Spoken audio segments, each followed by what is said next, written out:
নমস্কার, আপনারা দেখছেন গ্লোব টিভি, সবার পাশে সবার সাথে। গ্লোব নিউজ দিয়ে এখন আমি সুপর্ণা রয়েছি আপনাদের সঙ্গে। এক নজরে দেখে নেব আজকের বিশেষ বিশেষ খবর। সুন্দরবনে চালু হলো পিঙ্ক মোবাইল ভ্যান। স্বচ্ছতা কি সেবা কর্মসূচি পালন। মহালয়ায় দেবীর চক্ষুদান।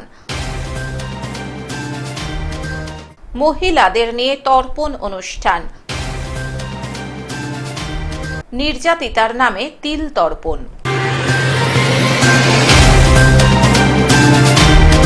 আসছে বিস্তারিত খবরে। সুন্দরবনে চালু হলো pink mobile van. Basirhat police জেলার উদ্যোগে বসিরহাট, টাকি, বাদুরিয়া তিনটি পৌরসভা সহ বেশ কয়েকটি ব্লকে তিনটি পুলিশের মোবাইল বাইক বাহিনী অর্থাৎ উইনার টিম চালু হলো।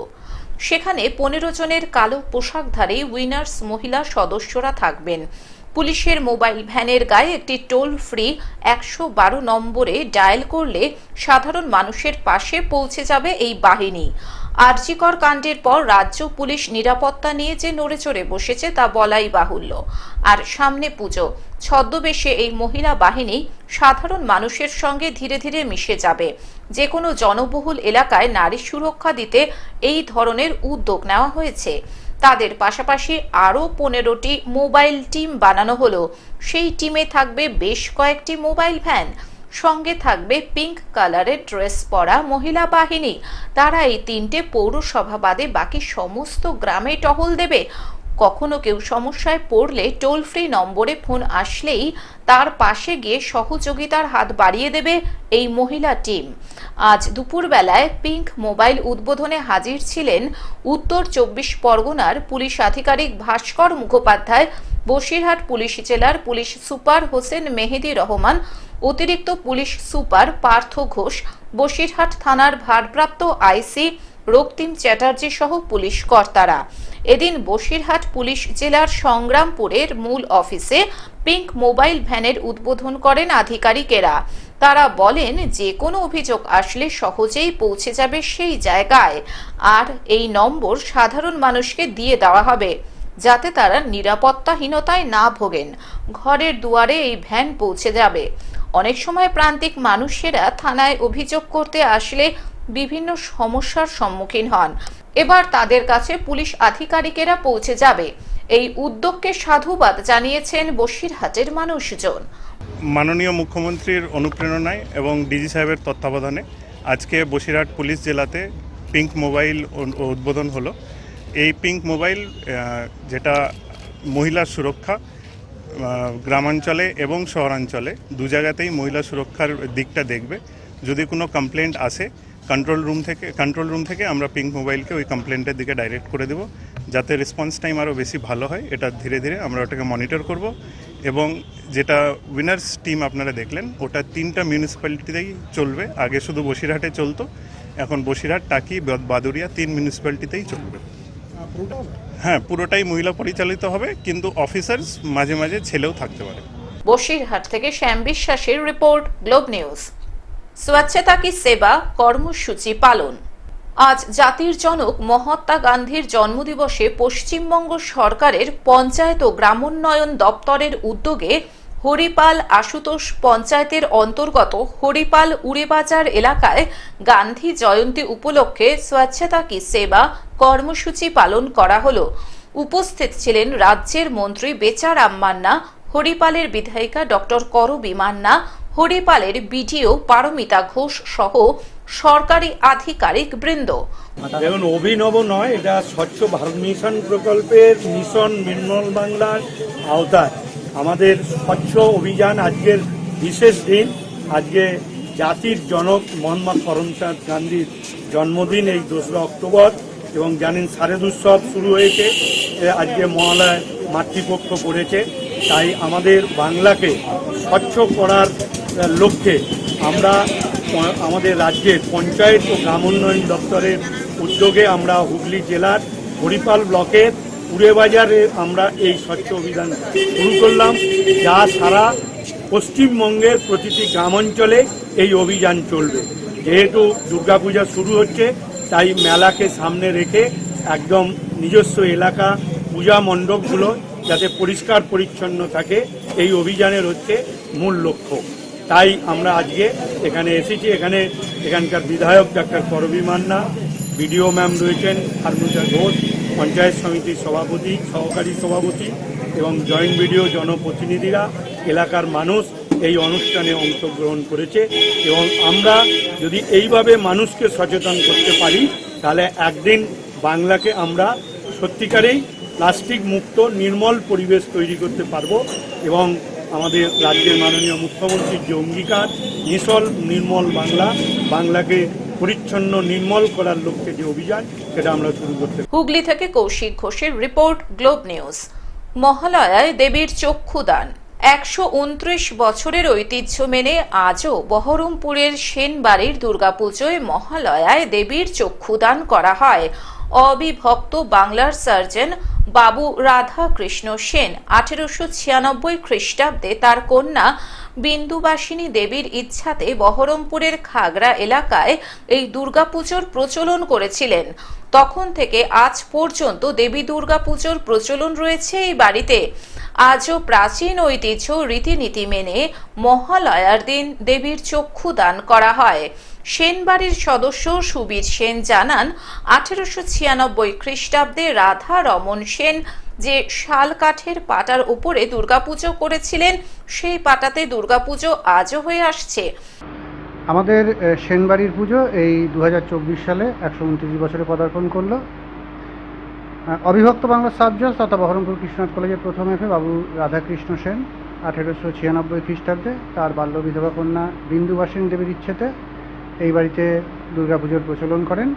যদিও এই বাড়িতে আগে জগদ্ধাত্রী পুজো হতো, তো রাধাকৃষ্ণ সেন তার বাল্য বিধবা কন্যার ইচ্ছেতে সেই জগদ্ধাত্রী পুজোকে দুর্গাপুজোয় রূপান্তরিত করেন। সোজা রথের দিন কাঠামো পুজো দিয়ে শারদীয় দুর্গাপূজার শুভ সূচনা হয়। বাড়িতে ঠাকুর তৈরির কাজ চলতে থাকে। এরপর ভাদ্র মাসে ঠাকুর তৈরির কাজ সম্পূর্ণ বন্ধ থাকে। আশ্বিন মাসে আজকে মহালয়া, পিতৃপক্ষের অবসান, দেবীপক্ষের শুরু। আজকে মহামায়ার নেত্রদান হচ্ছে। এরপর ষষ্ঠীতে ষষ্ঠাধিকল্পারম্ভের মাধ্যমে দুর্গাপুজো আনুষ্ঠানিকভাবে শুরু হয়ে যাবে। ওই পরিবারের আরও এক সদস্য লেখা সেন জানান, প্রাচীন কালের ঐতিহ্য মেনে দেবীকে কোনো রকম অন্ন ভোগ নিবেদন করা হয় না। দেবীকে এখানে লুচি নিবেদন করা হয় এবং নবমীর দিন টকশাক নিবেদনের বিশেষ রীতি রয়েছে এই পরিবারে। পুজোর 4 দিন আনন্দ ও ব্যস্ততার মধ্য দিয়ে কাটান এই পরিবারের সদস্যরা। পুজো উপলক্ষে দূর দূরান্ত থেকে আত্মীয় স্বজনদেরও আসার রেওয়াজ রয়েছে এই বাড়িতে। রথের দিন কাঠামো পুজোর মাধ্যমে পুজোর সূচনা করা হয় এবং দশমীতে হয় নিরঞ্জন। পুজোর আমাদের যে রীতিনীতিগুলো আছে, অনেক রকমই নিয়ম নিষ্ঠার মধ্যেই আমরা আবদ্ধ। আমাদের প্রথম থেকেই বলি যে আমাদের এই সোজা রথের পুজোতে আমাদের কাঠামো পুজো শুরু হয়। কাঠামো পুজো দিয়ে শুরু হয়, দেবীর দুর্গাপুজোর সূচনা হয়। এরপরে ভাদ্র মাসে আমাদের তো কোনো ঠাকুরের কোনো কাজ আমরা করতে পারি না। তাছাড়া ভাদ্র মাস চলে যাওয়ার পর আমাদের ঠাকুর প্রতিমার কাজ হয় বা আমাদের বাড়ির যে রীতিনীতিগুলো সেগুলো আমরা করতে থাকি। একটা শুভ দিন দেখে, যেমন আমরা শুভ দিন দেখে একটা কলা বইয়ের যে কাপড়, সেটা কোড়া কাপড়টাকে আমরা হলুদে চুপিয়ে সেটাকে ঠিক করে রাখি, তারপরে সেটা কলা বউকে পরানো হয়। আর এছাড়া আমাদের বাড়ির পুজোর যে বিশেষত্ব যদি আপনাকে বলি, তাহলে হচ্ছে আমাদের গোটা সমস্ত পুজোটাতে নারকেলের নাড়ু নিবেদন করা হয় দেবীকে মিষ্টির বদলে। আমাদের নারকেলের নাড়ুটা বাড়িতেই তৈরি করা হয় এবং সেটা গোটা পুজোতেই দেওয়া হয়। এবং দেবীকে যখন আমরা বিসর্জন দিই বা তখন আমরা কিন্তু দেবীকে ওই মুখ মিষ্টি বলতে নারকেলের নাড়ু দিয়ে মুখ মিষ্টি করানো হয়। আমাদের বাড়িতে অন্নভোগ দেওয়া হয় না দেবীকে, তার পরিবর্তে লুচি দেওয়া হয়, ভয়সা ঘিয়ের তৈরি লুচি, এবং লবণের পরিবর্তে সেখানে সন্ধক লবণটা দেওয়া হয়। মুর্শিদাবাদ থেকে রক্তিম সিদ্ধান্তের রিপোর্ট, গ্লোব নিউজ। মহিলাদের নিয়ে তর্পণ অনুষ্ঠান। দেবী পক্ষের সূচনা হতেই মহালয়ার সকালে মহিলাদের নিয়ে তর্পণ অনুষ্ঠান পালন করল একটি যোগা সমিতি সংস্থা। এতদিন মহালয়ার সকালে পিতৃপক্ষের তর্পণে পুরুষদেরই নদীর ঘাটে নেমে অংশ নিতে দেখা গিয়েছে, কিন্তু পুরুষদের পাশাপাশি মহিলাদের নিয়ে তর্পণ করার কর্মসূচি পালন করল পুরাতন মালদার একটি যোগা সমিতি সংস্থা।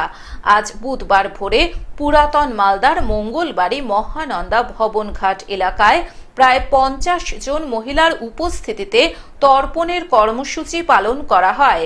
এই ঘাটে এদিন পিতৃপক্ষের তর্পণের ক্ষেত্রে বহু পুরুষের জমায়েত হয়। তাদের মধ্যে মহিলাদের নিয়ে তর্পণ অনুষ্ঠান অভিনবভাবে পালিত হলো ওই ইয়োগা সমিতির পক্ষ থেকে। ইয়োগা সমিতির প্রশিক্ষক রতন চৌধুরী জানান, পিতৃতর্পণের পাশাপাশি দেব তর্পণ এবং ঋষি তর্পণও হয়, তাই এই দেব তর্পণে মহিলারাও অংশ নিতে পারেন। কর্মসূচি হচ্ছে এই মহালয়ার পুণ্যতিথিতে যে পিতৃপক্ষের সমাপ্তি আর দেবী পক্ষের সূচনা।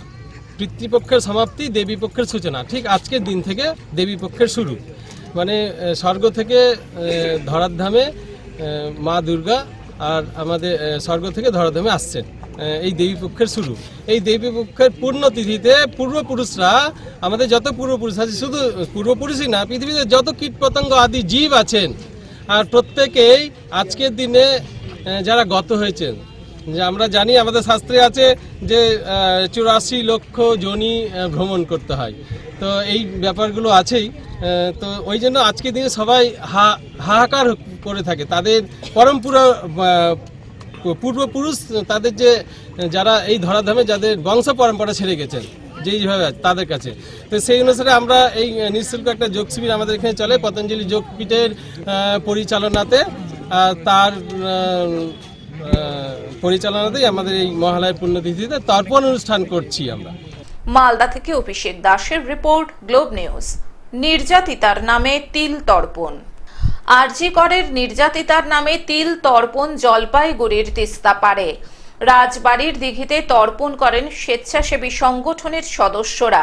অন্যদিকে তিস্তা নদীতে কালো পোশাকে তর্পণ করে নির্যাতিতার আত্মার শান্তি কামনা করেন জলপাইগুড়ি তর্পণ সমিতির সভাপতি জয়ন্ত চক্রবর্তী। এই বিষয়ে জয়ন্তবাবু বলেন, আরজি করে যে কাণ্ড ঘটেছে তা খুবই দুঃখজনক, তাই আজ আমরা মহালয়ার দিন তার স্মৃতির উদ্দেশ্যে তর্পণ করলাম। আমরা গত 15 বছর ধরে আমরা একইভাবে এই তিস্তায় আমরা তিল তর্পণ করে আসছি সমবেতভাবে। প্রত্যেকবারই আমরা সকলের জন্যই তর্পণ করি। এবছর আমরা বিশেষভাবে আরজি করের যে দুর্ভাগ্যজনক ঘটনা ঘটেছে, প্রতিবাদ স্বরূপ কালো পোশাকে আমরা তিলোত্তমার তর্পণ করলাম। আচ্ছা, এটা কি সবাই করলো না আপনি শুধু? আমরা সবাই করলাম। বস্ত্র হয়তো আমার শুধু কালো ছিল, বাকি সবার এমনি বস্ত্র ছিল। সকলেই অন্তর থেকে নিজেদের পরিবারের যারা মানুষের জন্য যেভাবে তর্পণ করলেন, ঠিক তেমনভাবেই তিলোত্তমার জন্য তর্পণ করা হবে। জলপাইগুড়ি থেকে সায়ন সেনের রিপোর্ট, গ্লোব নিউজ। এখন থেকে গ্লোব টিভি দেখুন আপনার স্মার্টফোনেও। গুগল প্লে স্টোর অথবা অ্যাপল স্টোর থেকে ডাউনলোড করুন গ্লোব টিভি লাইভ অ্যাপ এবং জিও টিভি অ্যাপ। এছাড়াও জিও ফাইবারেও গ্লোব টিভি দেখুন। আজকের মতন গ্লোব নিউজ এখন এই পর্যন্তই। দেখতে থাকুন গ্লোব টিভি, সবার পাশে সবার সাথে। নমস্কার।